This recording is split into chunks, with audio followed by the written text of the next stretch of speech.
Antonin, on va pas refaire l'historique, mais on s'est connu en 2016 puisque tu faisais partie de West Startup à l'époque avec Exactement, c'est ça, ouais. ton projet Inobo, Inobo, voilà le nom. Voilà, on est passé à autre chose. Aujourd'hui, tu es CMO chez Foil & Co. On est ravi de t'accueillir, Antonin. avec plaisir. Donc pareil, et merci pour ta disponibilité parce que tu as rejoint l'équipe également, le casting assez tardivement, mais merci de ton temps. Tu as 10 minutes pour nous expliquer, on va parler Juste la petite automatisation zapette. et en te donnant la zapette, ça va aller encore mieux. On va parler automatisation avec ta squad marketing. C'est ça, exactement. Bonjour à tous. Merci déjà pour l'Orga Digital Inspirationnel de nous accueillir et de vous partager un sujet qui me tient vraiment à cœur. C'est tout ce qui va tourner autour de la productivité. Alors, c'est une présentation très orientée opérationnelle. Donc, je vais vraiment vous partager notre mode de fonctionnement qu'on a au sein de Foil & Co. Pour refaire un peu d'abord un état des lieux, donc je suis Antonin.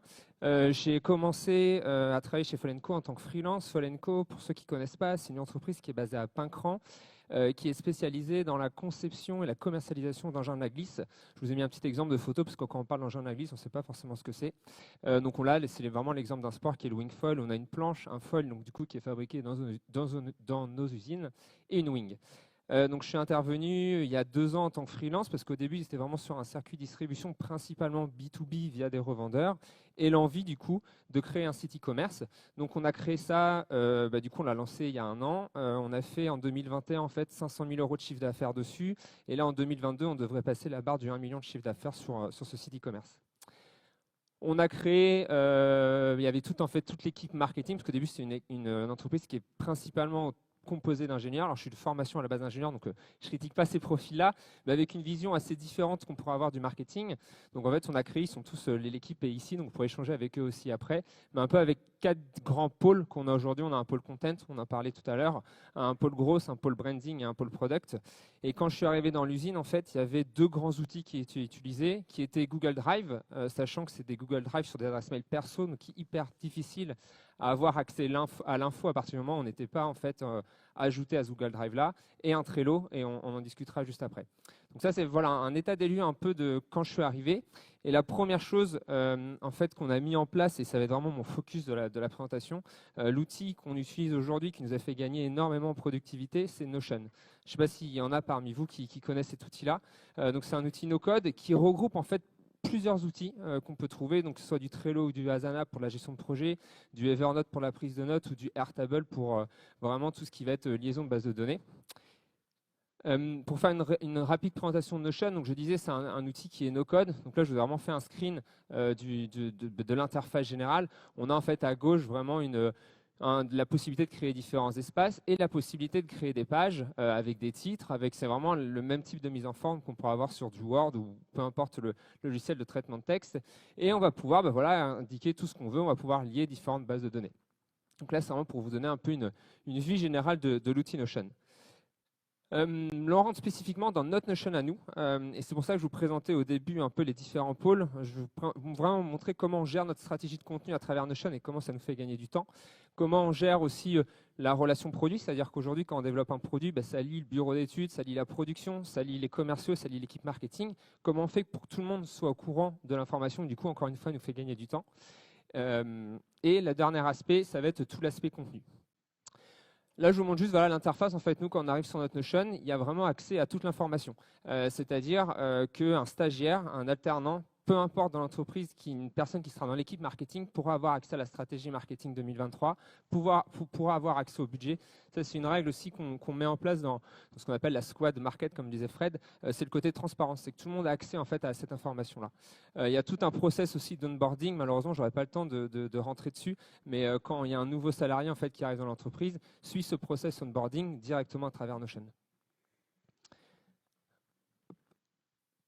Alors sur le côté management, le fonctionnement en fait qu'on a dans l'équipe marketing, on travaille sous l'aspect OKR, donc objectif résultat clé, où chaque personne de l'équipe market a globalement entre 3 et 4 OKR qui sont trimestriels. Là on peut voir l'exemple de Chloé qui est Committee Event Manager, où elle a donc 3 grands OKR avec des résultats clés affectés derrière. Ces OKR, en fait, on se fait aussi une réunion toutes les semaines, on prend 1 heure, le lundi souvent à 14 h, où on va, ce qu'on appelle nous la weekly, et en fait chacun de l'équipe va dire, voilà moi mes gros points dans la semaine, j'ai ça à faire, c'est mes gros avancements que j'ai besoin pour avancer par rapport à mes OKR. Et enfin, on a des daily aussi le matin à 9h15 où ça dure 15 minutes et on se dit juste un gros highlight, le gros point qu'on veut faire dans la journée. Tout ça, en fait, pour bien vous montrer l'intérêt, à mon sens, d'avoir aussi ce type de, et Notion aide beaucoup à ça, c'est que ça permet d'avoir énormément de prise de recul. C'est-à-dire que je ne suis pas sur le terme de management, je n'ai pas envie de fixer les tâches moi-même, mais que chaque employé peut eux-mêmes en fait, prendre du recul par rapport à leur OKR et donc avoir un accès rapidement et facilement pour pouvoir en fait, affecter ces tâches après dans la semaine. Donc vraiment, voilà, ce besoin cette envie de responsabiliser directement, une prise d'autonomie qui est directe. Et ça, c'est hyper, même en tant que manager, en fait, de bosser dans une équipe où chacun est autonome et sait affecter lui-même ses tâches par rapport à ses OKR, c'est un plus. Sur la gestion de produits, donc j'en ai parlé au début, quand je suis arrivé dans l'entreprise, en fait, il y avait le bureau d'études qui faisait leur développement de leur côté, il y avait la production, le prototype arrivait en production sans avoir en fait de discussion entre le bureau d'études et la production. Et nous, d'un point de vue market, en fait, des fois, je n'étais même pas au courant. Ils me disaient, ah, bah, tiens, dans 2 semaines, on a un produit qui sort, il faut que tu fasses tout le marketing qui va autour. Donc ça, c'était une étape, c'était une grosse mise en place d'un process pour voir comment on pouvait lier ces différents pôles et du coup gagner en productivité. Ce qu'on a fait toujours sur Notion, en fait là on peut le voir, on a vraiment, c'est vraiment en direct parce que c'est notre planning de lancement produit pour la fin de l'année, donc évitez de trop partager les slides. Mais on voit vraiment tous les produits en fait qui vont arriver jusqu'à la fin de l'année. Et quand on clique en fait sur un produit, ça va donner, là je prends l'exemple d'un produit qui sort lundi, vous pourrez aller voir sur les réseaux sociaux, je m'en passe, c'est la Blackbird.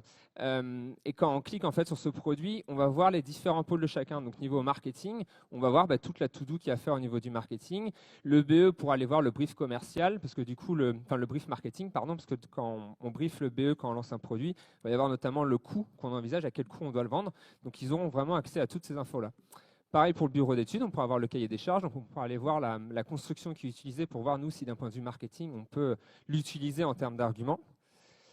Voilà, il y a le BE, il y a le développement produit, donc on pourra aller voir tous les rapports de test. Le développeur produit en fait va mettre tous ces rapports de test et du coup ça nous permettra d'avoir dire est-ce qu'il y a du retard sur le lancement parce que les rapports de test sont bons ou pas bons. Puis après on a des stand-up développement produit, donc ça c'est 15 minutes où tous les pôles dont je vous ai parlé, on se retrouve 15 minutes une fois par semaine, on fait un petit résumé de réunion pour juste dire où on est, l'état d'avancement du produit. Un autre aspect, je ne sais pas pourquoi la slide est comme ça, mais ce n'est pas très grave. Un autre aspect, c'est toute la gestion de contenu. On l'a vu tout à l'heure avec Campus, c'est aussi une des grosses stratégies de Fall & Co, c'est tout le contenu. On est présent sur différentes plateformes et en fait, on peut très rapidement s'y perdre. C'est-à-dire qu'on est présent sur YouTube, sur Facebook, sur Instagram. Instagram, ça peut être du post, de la story, du Reels, TikTok. Il y a des articles sur le site web, la newsletter. Pas mal de choses. Et en fait, Notion permet de donner un peu une visu calendaire de tout ce qui va être publié dans la semaine. Donc ça, c'est vraiment un exemple pareil c'était la première semaine d'octobre, si je ne dis pas de bêtises, ou la dernière semaine de septembre. Et on voit en fait les différents posts en fonction des réseaux sociaux, en fonction des plateformes, en fonction de quel état ils sont, et ce qui permet Bénédicte, qui gère toute la partie contenu, en un coup d'œil en fait de voir si tout est prêt à être publié pour la semaine. Donc là, c'était la vue globale de tous les réseaux sociaux. On a aussi une vue, en fait, c'est vraiment l'intérêt de Notion et la puissance de Notion, c'est la possibilité de filtrer ces différentes vues. Là, je prends l'exemple, je suis parti sur l'aspect YouTube, où on va voir les différents objectifs qu'on a avec YouTube et du coup, le calendrier spécifique à la plateforme YouTube. Alors, ça vous donnait un peu une vue générale de comment on utilise Notion. Et pour pousser encore plus la chose, c'est Bénédicte, justement, la content manager, qui m'a envoyé cette photo et qui me disait je m'en sors plus avec ma liste de to-do sous Notion, en prenant cet exemple de photo. Et en fait, on a travaillé ensemble pour voir est-ce qu'il y a des missions et des tâches qu'on peut peut-être automatiser pour être encore plus productif. Et pour ça, en fait, on a utilisé l'outil Make. Et là encore, je vais vous donner un exemple concret de l'outil. Je ne sais pas s'il y en a qui connaissent parmi vous, c'est aussi un outil qui est no-code. L'intérêt de Make, sur la planification des posts sur les réseaux sociaux, on peut utiliser des outils comme Buffer, HotSuite ou Metricool. Et Make, en fait, avec Notion, va automatiquement programmer les réseaux sociaux. C'est-à-dire qu'il n'y a plus cette étape de on a nos posts sous Notion. Il y a Chloé, qui est la community manager, va copier-coller le post, copier-coller l'image, le mettre sur le programmateur pour ensuite ça aille sur les réseaux sociaux. Là, automatiquement, en fait, Make, on voit l'étape qui est tout à gauche, va aller sous Notion toutes les 30 minutes, va voir le post qui est en statut programmation et en fonction du filtre qu'on lui a mis dessus, soit c'est sur Facebook, soit c'est sur notre Facebook UK, soit c'est sur Instagram, soit c'est sur TikTok, va récupérer l'image, va créer le post sur Facebook ou sur Insta ou peu importe et passer après le post directement en statut publié. Donc ça, en fait, ce type de scénario est hyper intéressant. C'est énormément de gains de temps sur la programmation et aussi un gain de coût parce que du coup, un outil comme HotSuite, comme Buffer ou comme Metricool, bah, c'est des outils qui sont payants et du coup, ça permet de gagner ça. Un autre aspect, je n'ai pas le temps de montrer le scénario plus en détail, mais un autre aspect qui est super bien aussi avec Make, c'est que je passe pas mal de temps à faire de la veille et voir ce que font nos concurrents. Et en fait, Make automatiquement va m'envoyer un mail toutes les semaines où je reçois en fait tout le contenu qui a été créé par mes concurrents. Donc en fait, je demande d'aller scraper les pages de mes concurrents, Facebook, Instagram, et je reçois du coup un mail récap de tout ce qui a été publié.